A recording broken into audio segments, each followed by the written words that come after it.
Para onde quer que você olhe, somos bombardeados por desinformação. A desinformação está livre, na mídia, nos jornais, nas revistas, está em todo lugar. Por isso, nossa única linha de defesa é saber pensar criticamente, de forma livre e independente, sabendo exatamente de onde tirar as informações com embasamento científico, informações verídicas e confiáveis.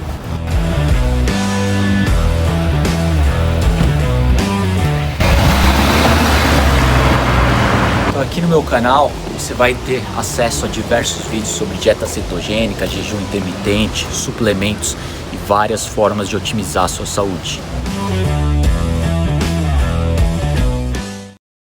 Fala pessoal, tudo bem? Aqui é o Caio Filuri, esses são meus livros, como muitos de vocês conhecem, a dieta low carb, a dieta dos nossos ancestrais.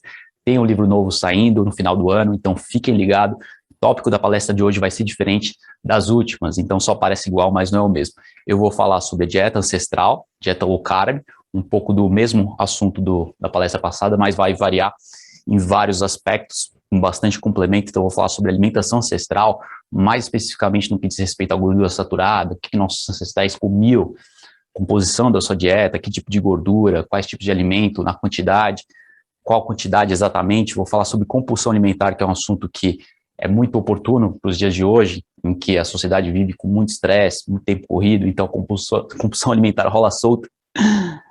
E também sobre as teorias da obesidade, quais são as principais teorias, se é a insulina, se é o carboidrato, se são os óleos vegetais processados, falta de atividade física, excesso de estresse, enfim, todos os motivos por trás da obesidade, distúrbios metabólicos, falando no açúcar, né, o açúcar, o trigo refinado, o que eles podem estar causando, e o grau de aderência e sucesso com as dietas, assim como os estudos com a dieta low carb. Então tem muita coisa para falar hoje, vamos começar falando sobre gordura saturada nas populações primitivas, as populações da Polinésia Francesa. Então lá perto da Indonésia, na Oceania, nas ilhas oceânicas, temos aí populações equatoriais que consumiam bastante coco, bastante peixe, frutos do mar, também frutas, por ser um clima tropical, então oferecia tudo, muita opção de alimentos, só que a moral da história é que eles consumiam uma dieta muito rica em gordura saturada, que a gente pensa que não é saudável, infelizmente foi condicionado, foi orientado pela mídia de forma errada, a teoria lipídica, não vou ter tempo de falar sobre a teoria lipídica hoje, só que realmente a dieta ancestral é rica em gordura saturada. Como o Corden constatou, no seu estudo de 229 populações primitivas ao redor do globo, um dos estudos mais abrangentes sobre dieta ancestral, populações que não haviam ordenhado as vacas, não tinham subsídio da agricultura ainda, populações que se assemelhavam às populações ancestrais do tempo paleolítico. Então, o que ele constatou em 229 populações primitivas, que o consumo de gordura saturada se encontrava acima de 15%, no geral, de 13% a 20%. As populações nórdicas de climas mais frios, com um consumo mais elevado de gordura saturada, populações de climas quentes, equatoriais, africanas, com um consumo um pouco mais reduzido. Mas varia muito de população para população, no entanto, o que tem em comum é o consumo alto de gordura, principalmente gordura monoinsaturada, seguido pelo saturado, e claro, gordura poliinsaturada era muito reduzida, essas gorduras só estão presentes em abundância na nossa dieta moderna, desprovido de alimentos de verdade e com excesso de óleos refinados, que vêm de sementes processadas, não tem nada a ver com nossos ancestrais consumiam. Então as populações equatoriais, começando aí pelos Kitava, temos aí climas quentes, como eu falei, eles consumiam bastante coco, então a principal fonte de gordura saturada vinha do coco, porque eles não consumiam tantos animais grandes, havia muito excesso de peixes e frutos do mar, então tinha lagosta, tinha bastante caranguejo, siri, frutos do mar, de todos os tipos, mas que geralmente eram mais ricos em proteína e mais baixos em gordura. Por isso, eles eram obrigados ou escolher pela caça ou consumir coco, que tinha abundância. Então, sempre quando tem coco em abundância, eles podem subsidiar mais de carboidrato. Então, eles consumiam mais carboidrato, fontes de proteínas mais magras, porque o coco compensava. Mas esse não é o padrão ancestral, esse é o padrão de populações de climas como esse, privilegiados. Então, quem estudou ele foi o Dr. Lindeberg, sueco, que foi lá, passou. Tem 3 populações da Polinésia Francesa estudadas. Os Kitava foi uma das mais estudadas, ele estudou extensivamente, passou anos lá, em meio aos seus mais de 700 habitantes, ele constatou que, primeiro, que não encontrou nenhum caso de doença cardíaca, avaliou, examinou cada um deles, nenhum caso de câncer, então era extremamente raro esse tipo de problema. O que era comum era a picada de inseto, cobras, enfim, infecções bacterianas por conta de machucados e acidentes. Então, o maior problema era acidente, não eram doenças crônicas degenerativas modernas que acometem, o nome já diz, apenas o homem moderno.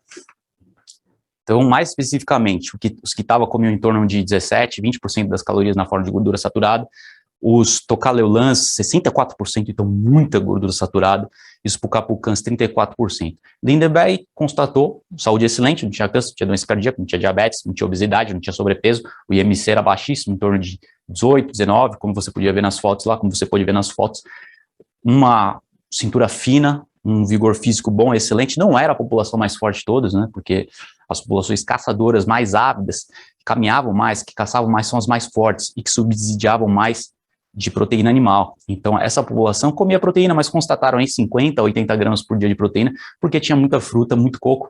Então, não são os mais altos, porque a proteína gera crescimento, você pode, depois eu vou entrar em mais detalhes sobre essa questão de estatura, crescimento e desenvolvimento dos ossos, no que diz respeito à alimentação e o estilo de vida, sua relação.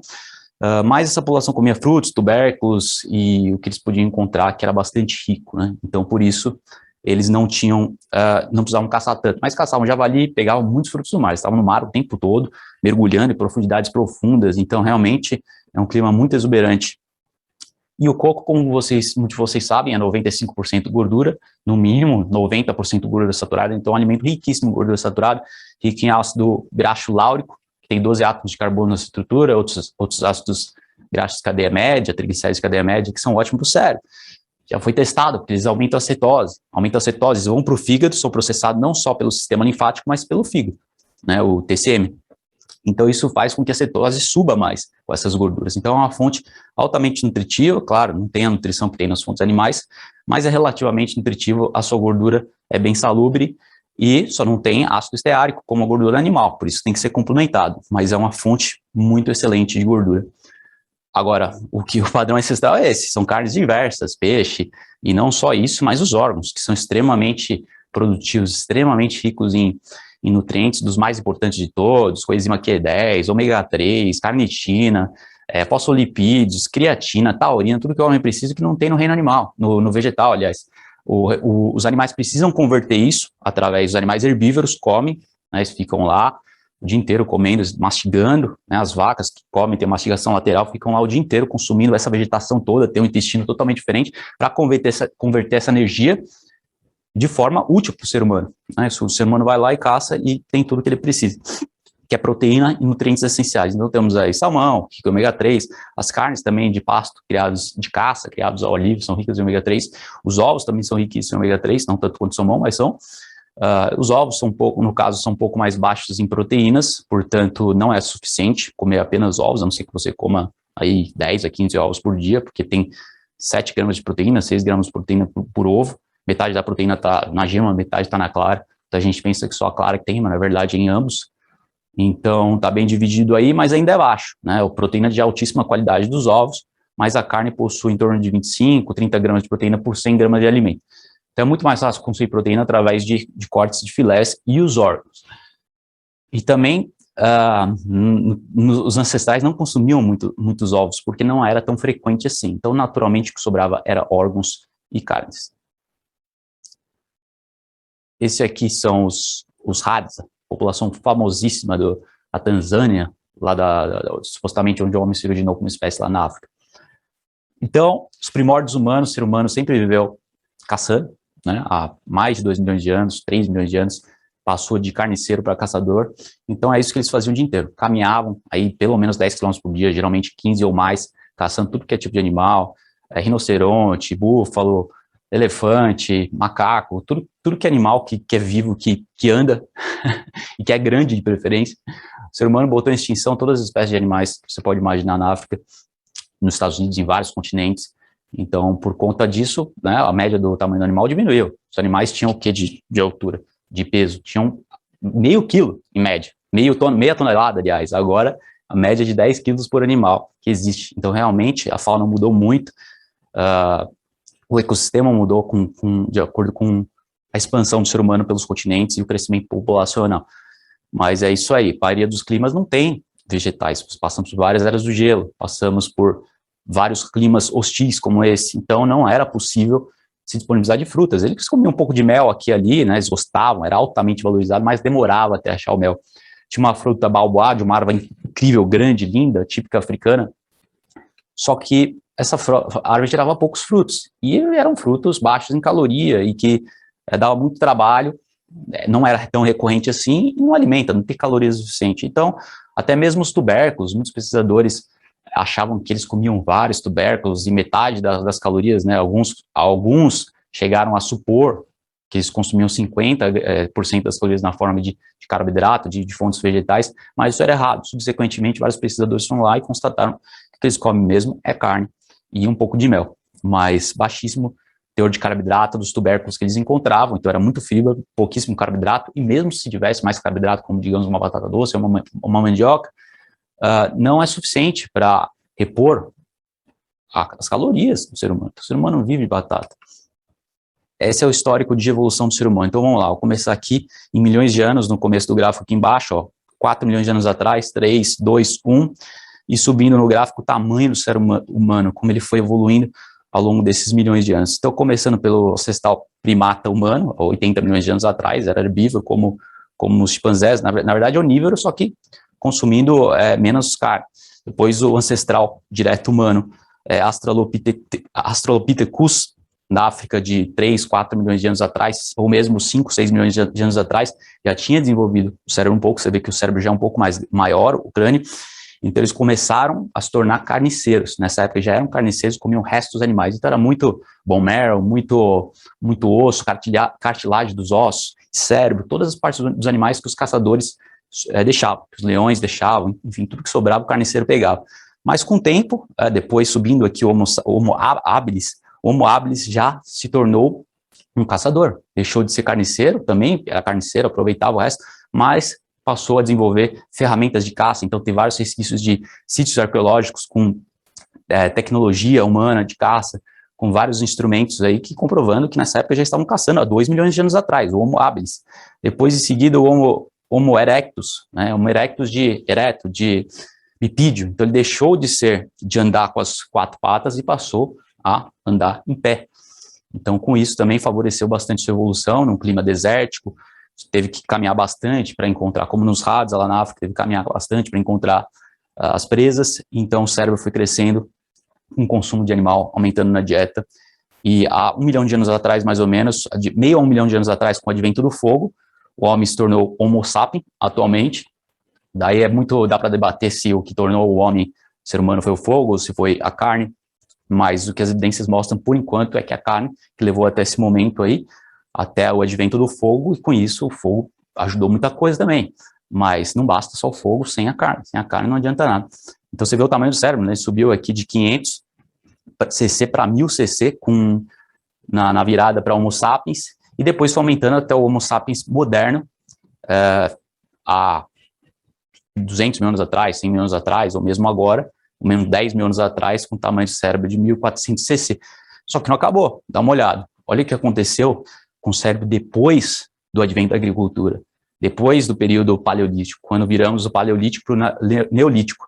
Então, o cérebro de 1600, o seu auge, o maior tamanho, quando o ser humano era um caçador ávido, passou a diminuir com a agricultura. Diminuiu por quê? Diminuiu porque a agricultura fez com que o homem ficasse mais sedentário, andasse menos, mas principalmente não é isso. O principal foi o consumo dos grãos, que são pobres em nutrientes. Então, vários problemas de saúde foram surgindo em decorrência do consumo aumentado de grãos. Não haviam consumido grãos antigamente, não era comum, era alimento raro, alimento de sobrevivência. Conforme passaram a comer mais grãos e comer menos carne, daí o problema foi acontecendo. O cérebro diminuiu para 1400 cc atualmente. O que mais aconteceu? A estatura diminuiu também. Então, você pode ver aqui, cultura, o paleolítico tinha em média 1,75 centímetros de altura. Passou a ter 1,65 em média. Eu não estou falando do homem agora, porque depende da população, é claro. Você vê populações pastoriais na África, são altíssimas, são chamados os gigantes do Sudão, os Maasai, os Dinka, várias populações gigantes, porque consumiam bastante proteína, principalmente lá de cima. Agora, se você observar as populações europeias, quanto mais ao norte, maior o consumo de laticínios, porque nevava mais, tinha menos disponibilidade de animais, de vegetais, aliás. Então, conforme o ser humano foi comendo mais laticínio e mais carne, ele foi aumentando a estatura.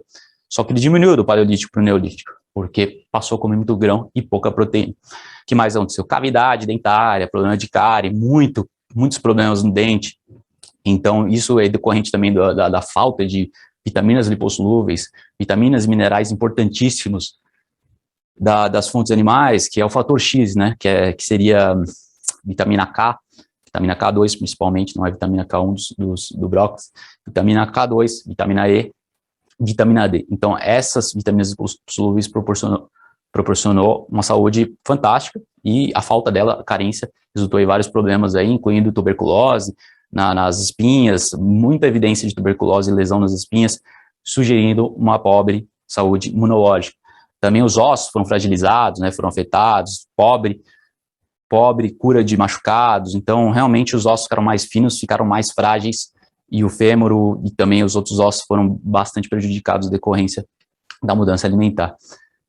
No que diz respeito ao dente, a saúde dentária, a arcada dentária, o dentista mais famoso do mundo é esse aqui, Weston Price. Então, realmente, se você é um dentista, você tem que conhecer ele, porque esse foi o cara mais importante de todos, estudou todas as populações primitivas, não diria todas, mas a grande maioria existente, em meados do século passado, aliás, mais para o início, 1930, 1940, ele escreveu seu livro famosíssimo, Nutritional and Physical Degeneration.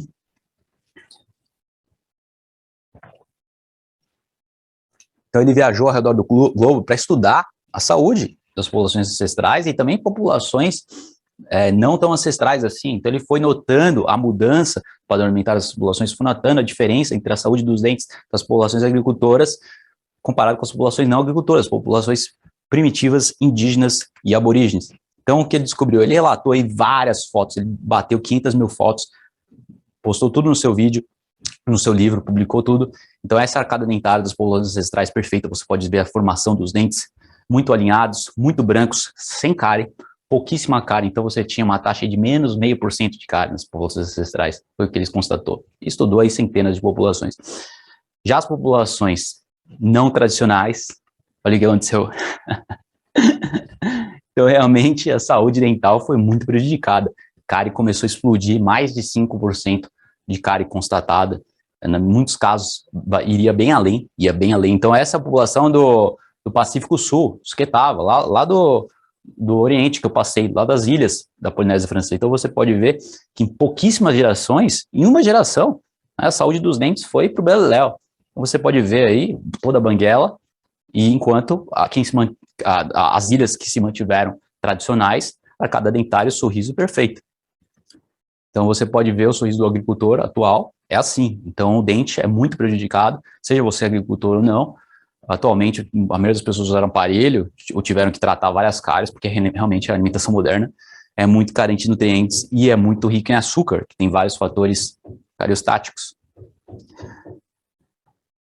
Voltando na questão de quantos nossos ancestrais consumiam de carboidrato, aí foi constatado de 0 a 40%, as populações mais nórdicas, mais frias, com consumo mais baixo de carboidrato, as populações quentes com consumo maior. Mas vale notar que as populações quentes atuais são diferentes do que supostamente nossos ancestrais consumiam 10, 20, 30, 40 mil anos atrás, por causa da pressão seletiva ambiental dos animais que foram desaparecendo. Então, os animais foram desaparecendo, a população humana foi crescendo e, com isso, a disponibilidade de animais grandes foi diminuindo. E, com isso, eles se tornaram mais pobres, né? Então, a riqueza ambiental, do meio ambiente, foi difundindo, foi acabando com o tempo. Então, com isso, eles aprenderam a sobreviver um pouco mais com vegetais. No entanto, ainda mais de 50% das calorias na forma de vegetais. E os Hadza, mesmo com uma população reduzida de animais, ainda caçavam a maior parte do tempo. Então, mesmo assim, é possível, só que os animais são menores atualmente.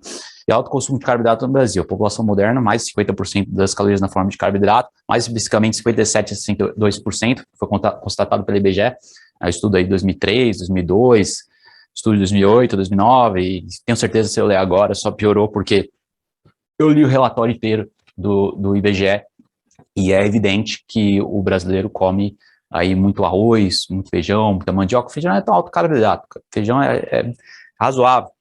Agora, muito arroz, muita farinha de mandioca, muita farofa, o brasileiro é bem farofeito, e também come muito açúcar, mais de 100 gramas por dia em média. Então, o consumo de açúcar do brasileiro é tão alto quanto o americano. A gente fala, o americano é gordo, o americano come muita porcaria, o brasileiro já está igual, né? O americano ainda está um pouquinho além, mas é praticamente a mesma coisa, um terço da população obesa, um terço da população com sobrepeso, muita gente com síndrome metabólica, com resistência à insulina, mais de 60% da população com resistência à insulina, então realmente é um desastre. Então, como constatado aí nas palavras do próprio Instituto de Agropecuária, Carlos Alberto Lauri, na realidade, o brasileiro tem uma tendência muito grande para alimentos com pão, massa e macarrão. Então, é o que o brasileiro come, muito pão, pãozinho francês, pãozinho de forma, tudo que é farinha refinada, tudo que é prejudicial, está na mesa do brasileiro. Essa é a pirâmide alimentar dos nossos ancestrais. Na base vocês podem ver carne, frango, peixes e ovos, que é o que eles comiam mais.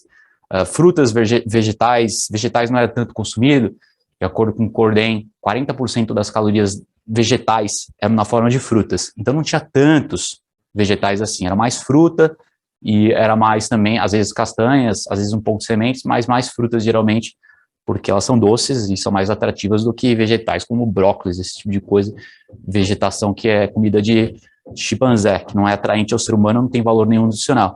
Agora você vê o abacate, o coco era presente nas populações da Polinésia, o abacate é uma coisa do México, coisa de outros continentes, mas é low carb, então por isso que eu coloquei, porque faz parte da dieta low carb ancestral moderna que estamos emulando. Então temos na linha de cima tubérculo, nozes, castanhas e feijão, tubérculos consumiam um pouco, nozes, oleaginosas, esse tipo de coisa, feijão, não muito, mas como eu falei, tem um aporte de carboidrato bem baixo, então você pode concluir 2, 3 colheres de sopa de feijão tranquilo por dia, isso é equivalente a 15 gramas de carboidrato, então não vejo como só uma cetogênica muito restrita mesmo que o feijão teria que ser deixado de lado. Mas para a maioria das pessoas que estão comendo aí 50, 60, 70 gramas de carboidrato por dia, é bem tranquilo comer um pouco de feijão. Aí as indulgências estão em cima, então tem chocolate amargo, vinho tinto, ervas, suplementos tem os temperos, e essas ervas são tóxicas em altas quantidades, então tempero como pimenta, para quem tem doença autoimune, é problemático, para quem tem alergias é problemático também, por isso a quantidade tem que ser baixa. E mesmo para quem é saudável, o excesso de pimenta pode fazer mal e alguns temperos. Então é uma indulgência, o vinho também é uma indulgência, o álcool é uma indulgência, então não venha se entupir de álcool, tomar 1, 2 vinhos por dia, no máximo uma taça de vinho por dia, eu diria que nem isso. O que eu faço são 2 copos de álcool por semana. Essa é a minha meta, isso eu considero ideal. Porque o álcool, somado aos carboidratos, somado com outras coisas, vai sobrecarregar o sistema. Agora, essa é a população primitiva do Panamá, os Kuna, da ilha de San Blas. Esse é um estudo publicado na American Journal of Clinical Nutrition, que foi um estudo feito pelo governo panamenho, comparando a saúde da população dessa ilha específica de panamenhos, de índios, comparado com o continente. As populações industrializadas, população moderna e industrializada, onde as doenças estão por todos os lados. Então, vejam a comparação, pessoal. Durante 2000 a 2004, foi o período de estudo, eles compararam vários tipos de mortalidade, causas de morte entre essas populações. E o Panamá, para quem não sabe, está lá no Caribe, né? Está lá na América Central. Então, você tem aqui doença cardíaca, média de 44 versus 8,7. Então, tinha 5 vezes mais doenças cardíacas na população industrial, população normal, moderna, comparado com a população primitiva. Agora, câncer, tinha 15 vezes mais câncer. 15 vezes, é isso? Exato, 14, 15 vezes mais câncer na população da ilha panamenha do que a população continental. Mesma coisa para a isquemia, 41 versus 0,5, então 80 vezes mais isquemia, gente, 80 vezes mais isquemia nessa população, a menos nessa população. E a mesma coisa para diabetes, o diabetes era praticamente inexistente, baixíssimo nessas populações. A gente não precisa olhar para os nossos ancestrais, nem para os primitivos, é só olhar a nossa população mesmo, há 40 anos atrás, 1982, 2% da população americana é diabético, agora é quanto? É 10% da população americana, então multiplicou em 5 em apenas 40 anos, para você ver essa tendência aí, que é óbvia, mas o importante é que os esquimós, todas as populações que estavam, os Kuna, todas as populações estudadas, tinham baixíssimos índices de doenças cardíacas, baixíssimo. E agora, atualmente, mata o quê? Mata 1/3 da população, veja aí no gráfico, pessoal, 1/3 da população morre de doenças cardíacas, 1/3 morre de câncer, em torno de 7% morre de Alzheimer. Então, Alzheimer é uma coisa nova, né? Antigamente era reconhecido como demência, mas não era tão preponderante, não era tão prevalente. Agora todo mundo está com Alzheimer porque a população é obesa. E mesmo que não seja, é questão de resistência à insulina no cérebro. Você não precisa ser obeso, ou mesmo gordo, sobrepesado, para ter resistência à insulina. Então as proteínas beta-amiloide vão se acumulando no cérebro, as proteínas de tal, porque as células do cérebro não estão funcionando bem, porque a energia não sobe para a cabeça. A energia não sobe porque as células, os neurônios, estão resistentes à ação da insulina decorrente do consumo de industrializados, ômega 6 e carboidrato. Que mais que a população moderna morre? Tem derrame, mas é principalmente doenças cardíacas e câncer, seguindo por Alzheimer e doenças pulmonares. Então, questão de pneumonia, influência das coisas, você pode ver que o vírus atual da moda não está aí, porque realmente é uma moda. Então, aproximadamente, aí, se seguirmos os dados registrados, públicos, 3%, 4% das mortes são decorrentes do vírus da moda. No entanto, esses dados são falhos, né? A verdade está mais próximo de 10% do índice atual de mortes, então, realmente, é pouquíssimo. Já falando nisso, né, no assunto nem queria tocar muito, mas já que estamos aqui, o que causa a morte por doenças virais? Condição metabólica ruim. Então, 95% das pessoas que morreram têm pelo menos uma pré-condição de saúde. Estudo italiano, mas também feito com vários outros países, inclusive o Brasil. Então, a maioria das pessoas que morrem, 80% está acima de 65 anos, então é o grupo de risco, e tem pelo menos uma pré-condição de saúde, mas a média é de 2,5 condições. Então, em média, as pessoas têm mais de 2 pré-condições de saúde, as pessoas que estão morrendo, e muita gente está morrendo, é claro, está morrendo de doenças cardíacas, está morrendo de câncer, está morrendo de pneumonia ou qualquer outra coisa, mas está sendo contabilizado pelo vírus, porque no atestado de óbito, o certificado de óbito, está errado, né? Inclusive, atestado de óbito lá nos Estados Unidos está escrito, já faz a propaganda do vírus da moda. Então, a propaganda está lá para a própria enfermeira e para as pessoas registrarem a morte errada. Então, os padrões de medição de óbitos mudaram dramaticamente da noite para o dia, foi uma questão governamental, burocrática, é uma agenda do governo americano e, como consequência, dos outros países também. Mas a moral da história é essa, que para você morrer, você tem que ter, geralmente, pré-condições de saúde e ter uma idade avançada, acima de 65 anos, para pessoas com 30 anos de idade, menos de 1.000 pessoas morreram, bem menos, na verdade, os dados originais, os dados governamentais deram em um ano, 1.000 pessoas para quem tem menos de 30 anos, no entanto, os dados verdadeiros são muito, muito menores. Então, realmente, é muito pouca gente morrendo nova, né? Adolescente nem se fala, criança não morre praticamente, muito mais criança morrendo de gripe do que do vírus atual, e as comorbidades são as causas. E o que acontece, né, os outros 5%, né, não diria nem 10%, os últimos 5%, as pessoas que não têm idade avançada. Por que eles morreram? Porque também, né, condição metabólica, síndrome metabólica, resistência à insulina, ou diabético, você pode ter 30, 40 anos, né? 30 nem tanto, porque pouquíssimos, como eu falei, ninguém morre com 30 anos, mas quem tem 40, 50 anos, se tiver diabetes, pode acontecer de morrer também. Você pode estar no lugar errado, na hora errada. Você, de repente, teve uma semana péssima, dormiu muito mal, daí contraiu o vírus, teve uma gripezinha, e isso foi piorando e você não cuidou. Então, assim, situações raras, acontece uma pessoa mais jovem, de 40 anos, morrer de algum vírus, mas não representa a totalidade das mortes, não representa o principal, não representa o que deveríamos nos preocupar. É claro, com saúde como um todo, se preocupando com saúde como um todo, tudo melhor.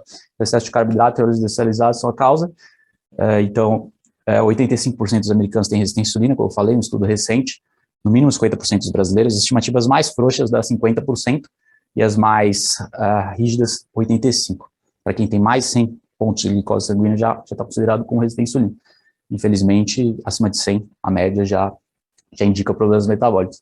Então, questão de demora de atendimento hospitalar, questões de país de primeiro mundo, pouca infraestrutura, sistema de saúde ruim, protocolo médico ineficaz, também é um protocolo, muitas vezes o médico não sabe o que está fazendo, se dá hidrocortisona, se dá cloroquina, se dá ivermectina. Os estudos são muito favoráveis, mas as terapias que são bem documentadas, infelizmente, não pegaram tanta atração assim como deveriam por conta da questão da agenda da mídia, agenda dos políticos, enfim, que não batem com a realidade, infelizmente, porque a mídia é falsa. Idade avançada demais, já volta a outro ponto, protocolos mais avançados para tratar. Entra na questão do tratamento em si agora, não estou falando de prevenção, estou falando de tratamento. Então, o ozônio, inclusive, pegou um pouco de tração essa ideia de fazer ozônio para tratar, porque realmente é uma das coisas mais potentes que existem, mas, como sempre, tudo que é bom não é levado, não é trazido à tona pela mídia, não dá atenção. Tratamento ultravioleta sanguíneo, você pegar o vírus por exemplo, o Ebola, matou aqui 12 mil pessoas em um ano, não foram tantas mortes, mas é um vírus mortal, 70% a 80% das pessoas que pegam morrem, na África, em alguns lugares, 90% das pessoas que pegam morrem, mas tratamento de sanguíneo ultravioleta, tirar o sangue, aplicar raios ultravioletas do sol, junto com o tratamento de ozônio, é a maior chance de sobrevivência dessas pessoas de Ebola. Então, é um tratamento muito eficaz para Ebola, também para qualquer tipo de vírus, qualquer tipo de infecção bacterial e viral. Altas doses de vitamina C também funciona muito, intravenosa principalmente, mas se você tiver em casa, sintomas estão acontecendo de gripe ou qualquer coisa, você toma altas doses de vitamina C na forma lipossomal, que é, você pode procurar no Mercado Livre, na americanas.com, qualquer site, coloca lá vitamina C lipossomal. Daí você toma, que é uma forma mais altamente absorvível de vitamina C, e você toma várias vezes ao dia. Aí você toma a cada 1h30, cada 2 horas, você toma 1,5 gramas de vitamina C. Se não achar o lipossomal, beleza, toma normal, o importante é você tomar várias vezes ao dia, até os sintomas passarem, porque a vitamina C acelera a cura. Foi testado na China, vários estudos com o vírus atual e também com vários vídeos diversos, vírus da gripe, Epstein-Barr, mononucleose, enfim, várias coisas. E o zinco também, 150 miligramas, é importante ser repartido em 3 doses por dia, então 3 doses, 50 miligramas. Daí a cloroquina vai fazer com que o zinco entre dentro das células. O que acontece? Nos velhos, as pessoas que têm comorbidades, tal, o zinco entra com mais dificuldade na célula. Cloroquina com zinco ajuda a depositar e realmente dá um up no sistema imune forte. Ivermectina não tem nem o que falar. Realmente você vê meta-análise, conjunto de vários estudos demonstrando a eficácia da ivermectina em ambas as fases, na fase inflamatória e a fase viral, fase tardia. Então, qualquer fase de hospitalização, a ivermectina funciona. A hidroxicloroquina funciona mais no começo, né? O famoso estudo francês e muitos outros, tirando estudos falsos da mídia, porque tem vários estudos falsos da mídia, só para vocês entenderem, alguns poucos que ficaram mais famosos, mas os estudos verdadeiros mostram que a hidroxicloroquina funciona como prevenção, profilático e tratamento inicial, né? Se você está numa fase avançada, UTI, entubado, não adianta nada, mas a ivermectina funciona para todas as fases, por isso que é um tratamento mais eficaz de todos, e por isso que é usado bastante por médicos que têm conhecimento, e também a ivermectina mostrou uma redução de mortalidade de 70% em média de sites randomizados. Então, tem alguns estudos separados, né, tipo 6, 7 estudos que mostraram redução de mortalidade de 72%, mas a totalidade dos estudos mostrou redução de mortalidade de 70%. Significa que houve muito menos morte nos pacientes que tomaram ivermectina versus que não tomaram, dos pacientes hospitalizados.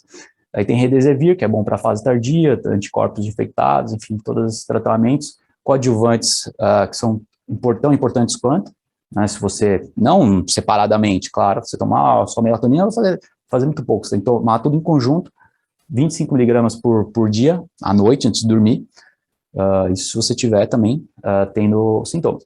Altas doses de magnésio, 1.200, vitamina B1, que foi bastante testado com hidrocortisona, funciona muito bem para qualquer infecção viral. Quercetina é um anti-inflamatório, um antiviral muito potente, então 2 de 500 miligramas por dia, ou 2 de 1.000 miligramas por dia, muito bom. Própolis é um antiviral potente, espanta os predadores da colmeia, então todos os ratos, predadores, insetos são espantados pela colmeia através do própolis.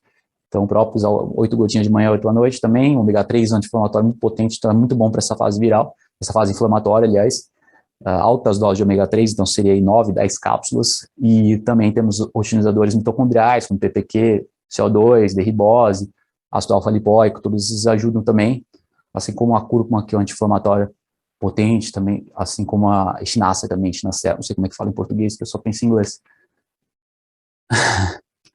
Agora, voltando à questão da obesidade e a agricultura, a obesidade, né, evoluiu a partir da agricultura, do excesso de carboidrato.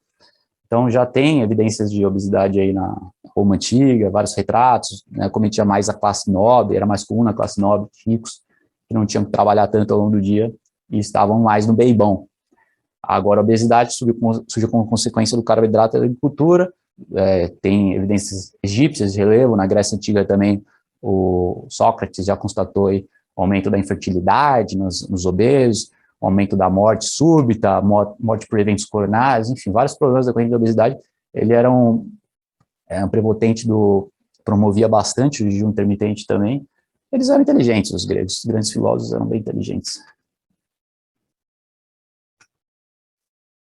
Agora, entrando na questão da compulsão alimentar, que é o tópico que eu falei que ia pincelar lá no começo. Então, esse estudo foi feito com milkshake, separaram 2 grupos de 6 indivíduos cada um, então 12 pessoas no total, 6 aqui, 6 aqui. Testaram 2 tipos diferentes de milkshake, um com carboidrato complexo, seria algo como um polvilho, uma farinha de carboidrato complexo, versus açúcar. Então, qual é o efeito no cérebro, qual é o efeito no comportamento humano do açúcar versus carboidrato complexo? Açúcar é um carboidrato simples, carboidrato complexo é aquele que precisa ser quebrado, precisa ser digerido. E o carboidrato complexo não gerou a compulsão alimentar 2 horas depois. Então, temos a área do cérebro chamada núcleo accumbens, a área de ativação das memórias intensas de prazer. Então, tem lá no hipotálamo, o núcleo accumbens foi ativado algumas horas depois do consumo de milkshake. Então, acontece, tomou um milkshake, alto açúcar, glicose subiu lá em cima.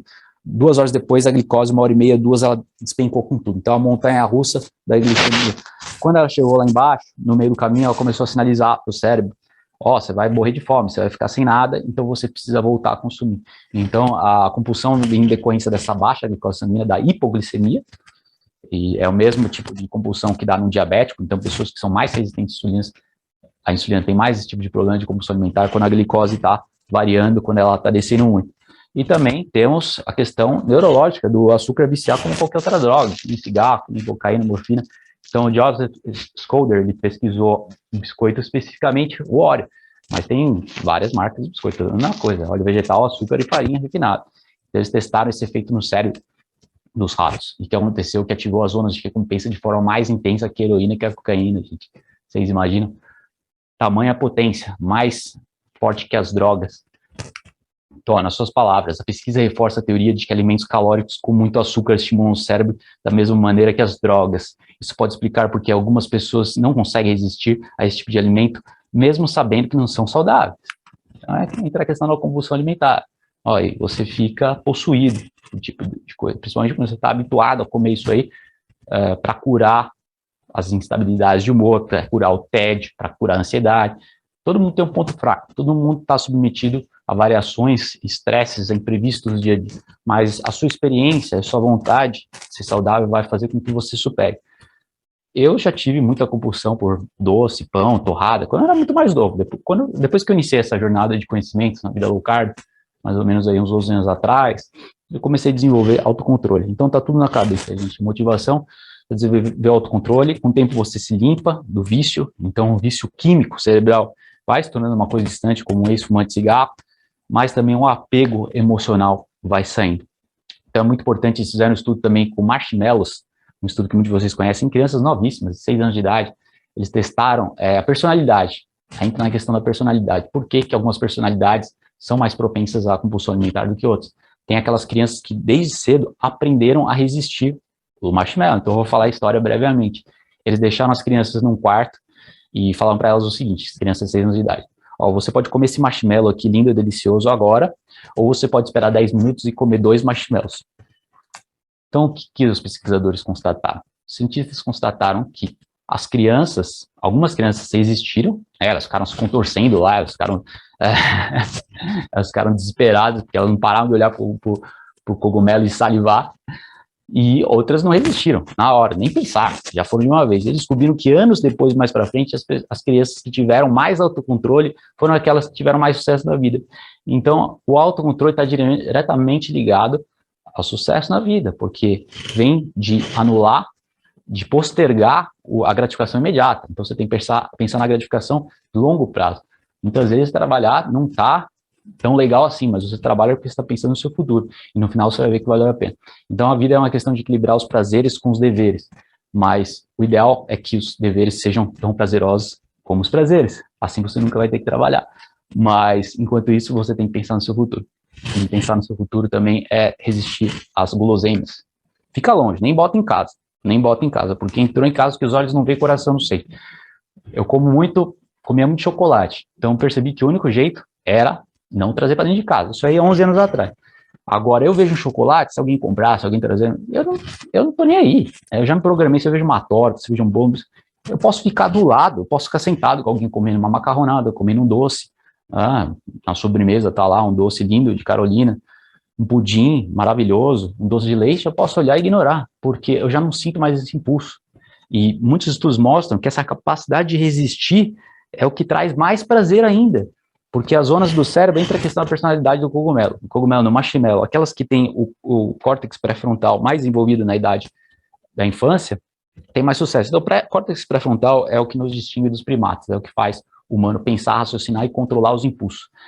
Então, controlar os impulsos traz um prazer por si só, mesmo que não seja ativada a zona de recompensa lá no hipotálamo.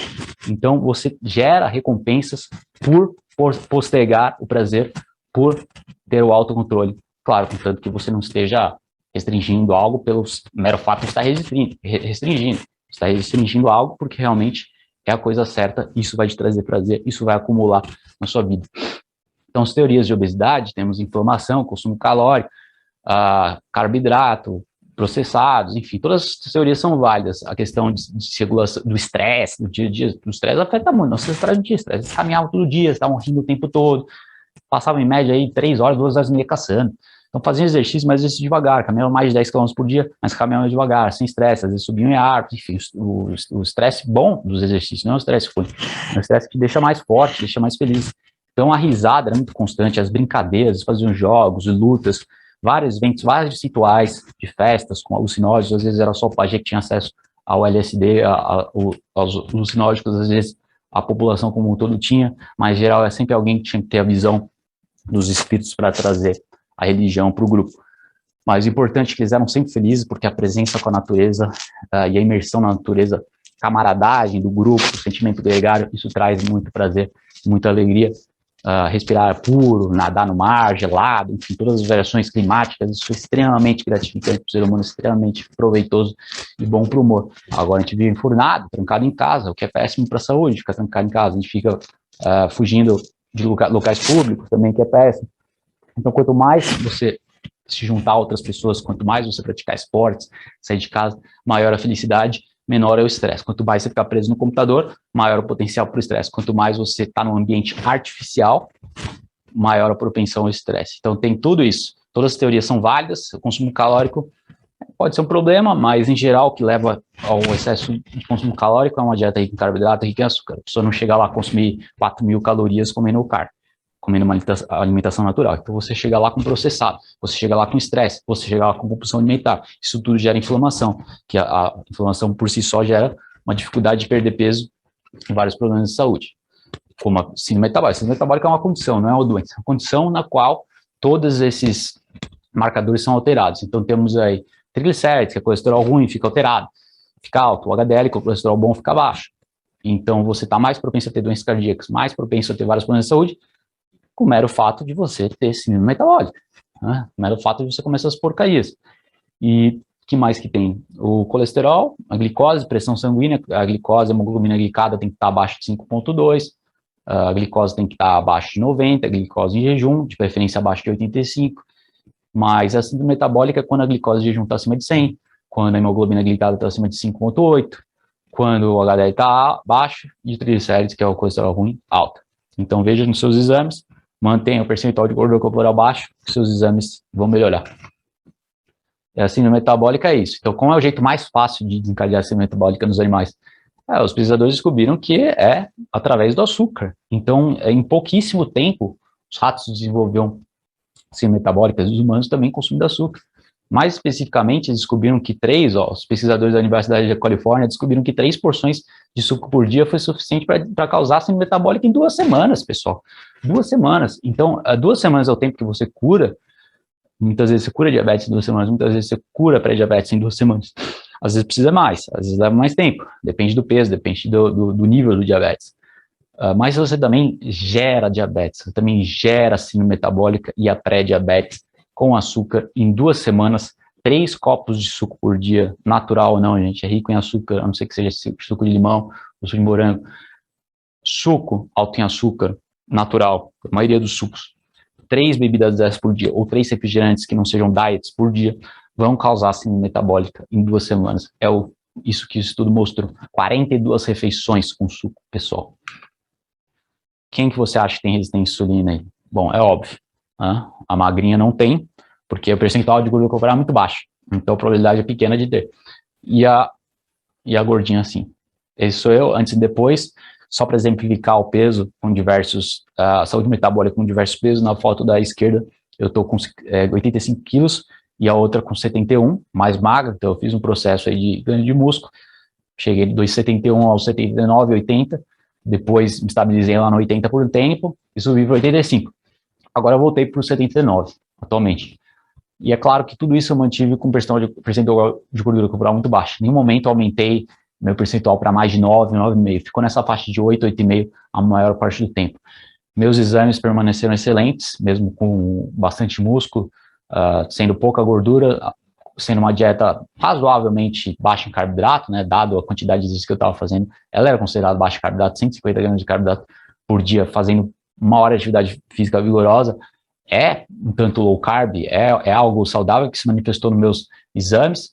5,5 foi minha hemoglobina glicada, então não passou muito disso. 5,5 ainda tá bom, né? Mas depois eu emagreci um pouco mais, agora voltou para 4,7. Mas mesmo com 84 quilos eu consegui diminuir minha glicose. Eu coloquei o medidor de glicose sanguínea aqui no braço, aquele que mede em tempo real. Freestyle Libre é a marca, para quem quiser saber. Você compra na farmácia, mede a glicose em tempo real. Vai mostrando aplicativos gráficos, as variações diárias, semanais.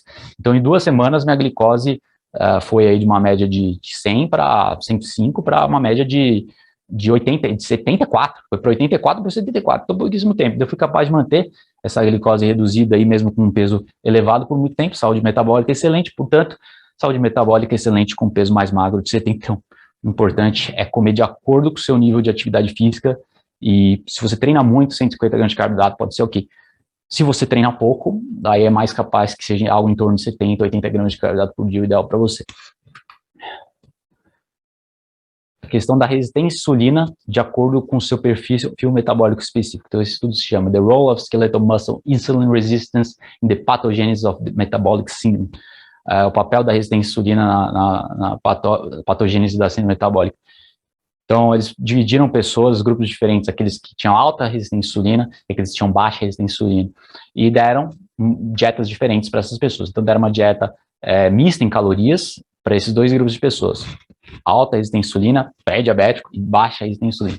Aqueles que eram altamente resistentes à insulina, que é mais de 70% da população atual, não toleraram uma dieta mista, uma dieta com carboidrato, proteína e gordura. Então, não toleraram. Aqueles que tinham uma saúde metabólica excelente, toleraram mais o carboidrato. Então, mais em detalhes, o que aconteceu? Houve uma grande notável piora dos marcadores de saúde ao longo do dia dos participantes resistentes à insulina quando consumiram carboidrato, com relação aos participantes sem resistência à insulina, ou seja, tinham melhor sensibilidade à insulina. Mais especificamente, triglicérides, lipogênese de novo, glicose plasmática, insulina plasmática, tudo isso foi piorado na dieta mista naqueles que tinham resistência à insulina. Veja aqui no gráfico. Não parece difícil, mas não é. Aqui, ó, insulina, resistente à insulina, gráfico vermelho. A insulina, o resistente à insulina tinha mais, eu não estou enxergando aqui o gráfico, mas tinha mais triglicérides, tinha mais glicose, tinha mais, de novo, lipogênese, que é o acúmulo de gordura no fígado, e mais insulina do que aqueles que não eram resistentes à insulina, em meio a um consumo igual de carboidratos. Então, dado o mesmo consumo de carboidrato, a resposta era totalmente diferente. Então, a moral da história é essa. Se você é como 70% da população, você não vai tolerar os carboidratos. Por isso que você precisa da low carb. Os carboidratos são aqueles que são dotados geneticamente e aqueles que treinam bastante, só para esse. Então, a resistência à insulina, o que acontece? A glicose é convertida em glicogênio no fígado. Naqueles que têm sensibilidade à insulina, aqueles que são saudáveis, treinam, comem direitinho, quando você come a glicose, tudo bem. Isso é convertido em glicogênio muscular, é estocado no músculo, depois é estocado no fígado. Mas se você tem resistência à insulina, qualquer glicose a mais vai gerar um excesso de triglicérides, vai sobrecarregar o açúcar no fígado, vai sobrecarregar os triglicérides no fígado. Então vai gerar hipertrigliceridemia, porque a energia está transbordando para todo lado, tanto no músculo como no fígado. O fígado tem uma capacidade limitada de estocar glicogênio, o fígado e o músculo. Então, se você não treinou o seu músculo, você não faz musculação, você não faz bastante exercício, você não tem muito espaço para glicose no músculo. Então, tudo fica transbordando, você não tem muito espaço no fígado. Por isso que é muito diferente a dieta de quem é atleta, esportista e quem não é. Então, a resistência à insulina é isso. Os resultados são consistentes com a hipótese de que a resistência à insulina no músculo esquelético promove a dislipidemia heterogênica, ou seja, entope as artérias, promovendo a conversão de energia a partir de carboidrato ingerido em de novo lipogênese hepático, que é gordura no fígado, e aumenta o VLDL, que é o colesterol ruim, triglicérides. Então, basicamente é isso, pessoal. Então, esse fenômeno é bem documentado na literatura, não é algo novo, não é algo... Muitos estudos mostram que quando você tem resistência à insulina, você tolera menos carboidrato. Quando você não tem, você tolera mais. Tanto é que o Tim Noakes, o pesquisador sul-africano, criou esse modelo de homeostático. No gráfico vocês podem ver aqueles que têm alta resistência à insulina, aqueles que são obesos. Qualquer carboidratozinho já gera resistência à insulina. Então você vê essa faixa verde, a primeira faixa, sobe o carboidrato para 50 gramas, como está mostrando embaixo, sobe para 100 gramas, já estourou o orçamento. O obeso já fica resistente à insulina. Sobe o carboidrato naquele que está acima do peso, também vai estourar o orçamento com 100 gramas de carboidrato. Agora, se você está no peso ideal, né, se você tem uma boa sensibilidade à insulina, aí você pode comer 50, 100 gramas de carboidrato, que não vai estourar o orçamento. Esse é o modelo homeostático do Tio Noakes. Bom, para finalizar, esses são os carboidratos ruins, o inimigo número 1 da sociedade. Acho que todo mundo sabe, ficou claro. Não são os carboidratos, mas os óleos vegetais processados. Tem uma combinação aí de açúcar, de carboidrato refinado e de óleo ômega 6 de sementes processadas. Então, essa é a receita para o desastre. Excesso de produtos finais de lixiviação avançada, que causa dano nos olhos, causa cegueira, causa surdez, vai danificando a pele, vai danificando o músculo, vai danificando todos os tecidos do corpo com a idade, quando você consome isso, e produtos finais de lixiviação avançada, a partir dos carboidratos, e produtos finais de lipoxidação avançada, que são o veneno dessas gorduras, basicamente. Então é isso, pessoal. Espero que vocês tenham gostado. Veja os próximos vídeos também, deixe um comentário, qualquer dúvida é só perguntar que eu estou aqui para vocês, beleza? Valeu, abraço.